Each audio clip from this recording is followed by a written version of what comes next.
Proton Saga Premium MC3 full spec Dah siap pasang tinted gelap, dah siap pasang door visor. Memang cantik. Okey, untuk package zero deposit Proton Saga kita buka untuk semua rakyat Malaysia. Berminat boleh hubungi saya segera. Tak perlu keluar satu sen pun modal. Ambil kereta Proton Saga baru anda. Bayaran bulanan, bulan-bulan berikutnya baru mula bayar. Proton Saga MC3. Package zero deposit, zero bayaran muka untuk Proton Saga baru version 1.5 MC3. Kita buka package mampu milik ini untuk customer-customer agar dipermudahkan urusan pembelian Proton Saga baru ni. Sebab kita faham tak semua customer mampu untuk bayar 10% down payment, lebih kurang RM4,000 ke RM5,000.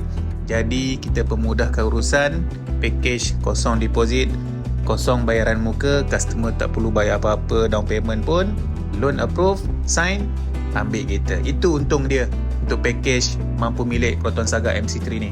Untuk apply, anda wajib mempunyai dokumen yang lengkap.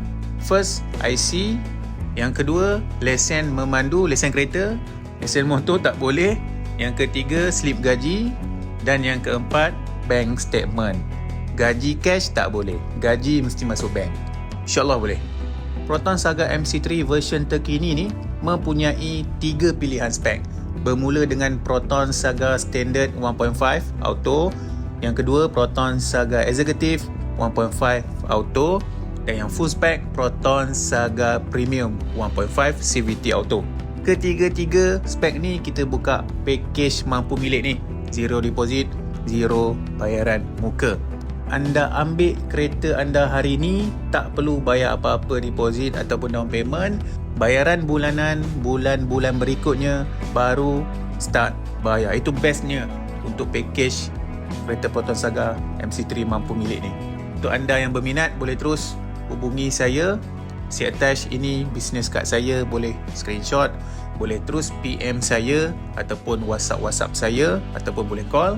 Terus bertindak pantas, Proton Saga MC3 bakal menjadi milik anda.